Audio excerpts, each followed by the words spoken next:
ಇಂಥ ವಿಷಯಗಳನ್ನ ಜನರಿಗೆ ಹೇಳಿ, ಮತ್ತು ಈ ದೇಶ ವಿವಿಧತೆಯಲ್ಲಿ ಏಕತೆ ಇರುವಂತ ದೇಶ. ಹಾಗಾಗಿ ಯಾವುದೇ ಧರ್ಮವನ್ನ ಹೊರಗಡೆನೂ ಕೂಡ ತಮ್ಮ ಒಂದು ಗೆಲುವಿಗಾಗಿ ಶ್ರಮವನ್ನ ಪಡ್ತಾರೆ. ನಾವು ಕಾರ್ಯಕರ್ತರು ಮೋಸ ಮಾಡದೆ ನಮ್ಮ ಅಭ್ಯರ್ಥಿಯ ಪರವಾಗಿ ನಾವು ಕೆಲಸವನ್ನ ಮಾಡಿದಾಗ ಖಂಡಿತ ನಮ್ಮ ಪಕ್ಷದ ಅಭ್ಯರ್ಥಿ ಗೆಲ್ಲಿಕ್ಕೆ ಸಾಧ್ಯ ಆಗುತ್ತೆ. ಆ ಕೆಲಸವನ್ನ ನಾವೆಲ್ಲರೂ ಸೇರಿ ಈಗ ಇವತ್ತು ಅವರು ಆಯ್ಕೆ ಆದ್ಮೇಲೆ ಒಳ್ಳೆ ಕೆಲಸಗಳು ನಡೀತಾ ಇದೆ. ಮತ್ತೆ ಎಲ್ಲ ನಮ್ಮ ಕಾರ್ಪೊರೇಟರ್ಗಳಿದ್ದಾರೆ, ಅವರೆಲ್ಲರೂ ಸೇರಿಕೊಂಡು ಒಳ್ಳೆ ಕೆಲಸಗಳು ಮಾಡಿದ್ದಾರೆ. 15 ದಿವಸದಲ್ಲಿ 90,000 ಓಟ್ ಬಂದಿದೆ ಅವರಿಗೆ.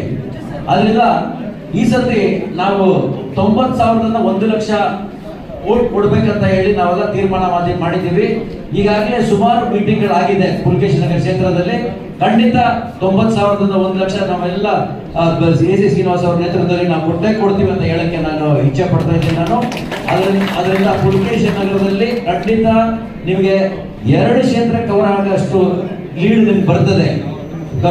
ನಮ್ಮ ನಾಗರಾಜ್ ಅವರು ಹೇಳಿದ್ರು, ಬ್ಯಾಂಗ್ಳೂರು ನಾರ್ತ್ ಜಾಫರ್ ಶರೀಫ್ ಸಾಹೇಬ್ ನೇತೃತ್ವದಲ್ಲಿ ಹೆಂಗೆ ಕೆಲಸಗಳು ನಡೆದಿದೆ. ಇನ್ನು ಅವರು ನಾಗರಾಜ್ ಅವರು ಮಾತಾಡಿದ್ರೆ ಜಾಸ್ತಿ ಮಾತಾಡಕ್ಕಾಗಲ್ಲ, ಸಂಪೂರ್ಣವಾಗಿ ನಾರ್ತ್ ಬಗ್ಗೆ ಹೇಳಿದ್ದಾರೆ.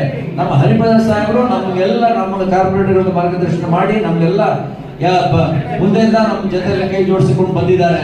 ಸೊ ನಮ್ಮ ಸಿದ್ದರಾಮಯ್ಯ ಸಾಹೇಬರು ಮತ್ತು ಡಿ ಕೆ ಶಿವಕುಮಾರ್ ಸಾಹೇಬರ ನೇತೃತ್ವದಲ್ಲಿ ಖಂಡಿತ ನಾರ್ತ್ ಕ್ಯಾಂಡಿಡೇಟ್ ಭಿನ್ನೆ ಆಗೇ ಆಗ್ತಾರಂತ ನಮ್ಗೆ ಭರವಸೆ ಇದೆ.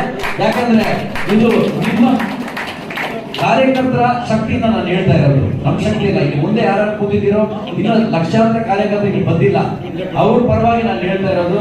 ಈ ಬಲ ಮುಂದೆ ಇರೋ ಬಲ ಇದ್ರೆ ಇಲ್ಲಿ ಗ್ಯಾರಂಟಿ ವಿನ್ ಆಗ್ತಾರೆ, ಡೆಲ್ಲಿಗೆ ಹೋಗ್ತಾರೆ ಅಂತ ಹೇಳಕ್ಕೆ ಇಚ್ಛೆ ಪಡ್ತೀನಿ. ಧನ್ಯವಾದಗಳು.